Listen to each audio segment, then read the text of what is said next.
You're watching Talking Points, a focus on the political scene in Lubbock and across the South Plains. Mayor Trey Payne, who just gave his first State of the City address. Now, this was not a normal approach to State of the City. Talk with me a little bit about the inspiration behind having a panel for this. Well, we want it to be different this year. I think it's great when you hear, honestly, I didn't necessarily want to hear myself speak for 45 minutes straight, and I think it just becomes more entertaining for people to hear from different perspectives. I think it's more educational for people when they can hear from the employees and those that are actually in that on the daily grind. And so I wanted it to be a little bit more fun and a little bit more entertaining this year, and so we chose this format. Yeah, it definitely brought a different energy, so it was nice to hear it straight from the horse's mouth too when you're talking about statistics in certain departments. So talk with me a little bit about, we didn't hear a lot from you, but we heard a lot about things that you are passionate about. So talk with me a little bit about your personal priorities for this next year. You've been on the job about 9 months now. Well, 9 months, it seems like it's been a lot shorter than that because it's come very fast. But what I think we really want to focus on, and that's why I had those persons up there specifically, I really want to focus on public safety. That's why we had both chiefs up there with me, Chief Ogerson, and he really spoke about the Emergency Operations Center and things that are important as we move forward to make sure we're a safe community. And you heard our police chief, he really discussed that we are focusing on retention and growth and having 3 new academy classes this year because we want to put those numbers into our community. And so those are the things that are really important to me, public safety number 1. Also had Mike Keenum, our city engineer, come in and talk about what it looks like moving forward with our streets and our roads, especially when the citizens voted for a $200 million street and road bond package. So he talked about what that looks like moving forward for our community, when they're going to see the cones and barrels up so they know that progress is being made. And then we had Brianna Brown come in and discuss economic development, which is also one of the priorities for us. That we have these businesses wanting to come to Lubbock, what we can do to build those jobs, to build that growth, have higher paying jobs in our community. And those are the really important things for us this year. I like that you personally talked about retention, having kids that you want to keep here. There's a lot of kids that we would like to keep here. What do you think is Lubbock's shining star that's keeping young families and young adults here? From what I hear and people tell me and when I'm out in the communities, it really does come down to quality of life. They've gone to the big cities, and yeah, you may have more games to go to and maybe more museums, but they can't get to work in 15 minutes or 7 minutes, right? And they know that we're a very safe community. Regardless of what statistics say, we all know this is a very, very safe community. And it's easy to get around in, and we've got great quality restaurants and businesses. And that's what people are really attracted to now. They want to raise a family in a place that's safe, that's easy to get around in, and it has other really, really good families in the same community. You also hear a lot of people talk about that Lubbock is one of those places that people move to before they even get a job. We're seeing more and more of our millennials and our younger generations are actually moving to a place that they want to live, and then they look for a job. And one thing about Lubbock, if you want a job, you can get a job. We're at 2.7% unemployment rate. If you want to work, you can work in Lubbock, Texas.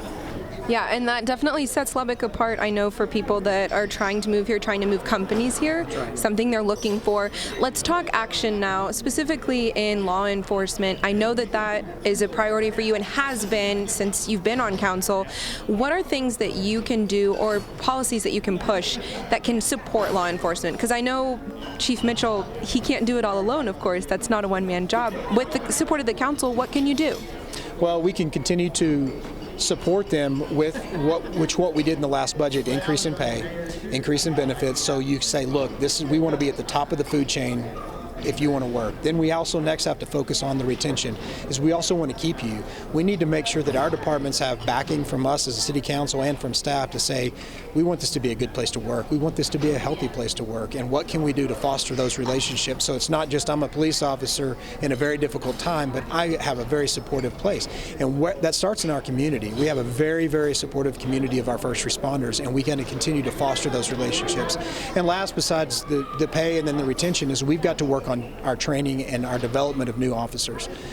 it's got to happen that we are encouraging our younger generations, that we're having these open dialogues. We just had a meeting with DPS and our sheriff and our other local law enforcement officials a few weeks ago to see what we can do to foster relationships more. I'm getting in with Texas Tech University and other colleges and universities and high schools to say this is a quality job. We need more and more people to come along with us to look at this field and say we want to be in law enforcement. If not, it's going to be hard to find people that want to come and work and be in our community as law enforcement. So those are the three things we have to focus on. And finally, I won't keep you much longer because you have a council meeting to go to. Yeah, he's checking his watch.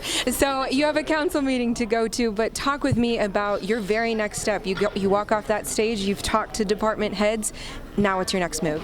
At the city council meeting. Well, we're going to go into executive session at 1:30, and then we're going to come back and have a very interesting meeting that has a specific case that deals with 19th Street and Tech Terrace. And so we'll go and hear that as a public hearing. We've got a few other items on the consent agenda, and then we'll hear that this afternoon. So it's definitely going to be a long day, but hopefully a very fruitful day. Highly anticipated meeting. That's correct. A mayor is never bored. We're never bored, that's for sure. Right, well, thank you so much for taking the time. Thanks. Absolutely, thanks. Thanks.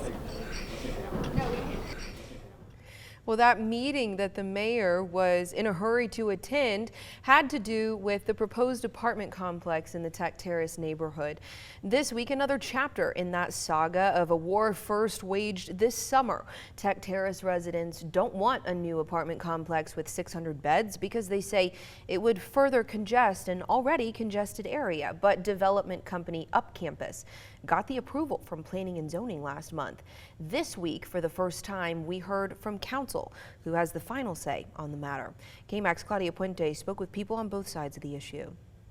I've heard the mantra, save Tech Terrace. I would say the only way to save Tech Terrace is to return the homes to owner-occupied homes. It's over 70% rental, roughly. That's not a recipe for saving Tech Terrace. A new developer presenting this proposed student housing complex to City Council, which is a scaled-down version of the original presented last summer, with 100 fewer units with space for 500 cars. The property in question is the historic Gold Bowl Cultural Center, where Cafe J currently operates near 19th and Boston. A few weeks ago, the Planning and Zoning Committee overwhelmingly recommended council approve these new plans. City Council also hearing passionate pleas from Tech Terrace residents to put an end to this complex, ultimately siding with neighbors. Councilman Steve Massengale said he understands their concerns, but believes this new development is what Lubbock needs. I voted for it,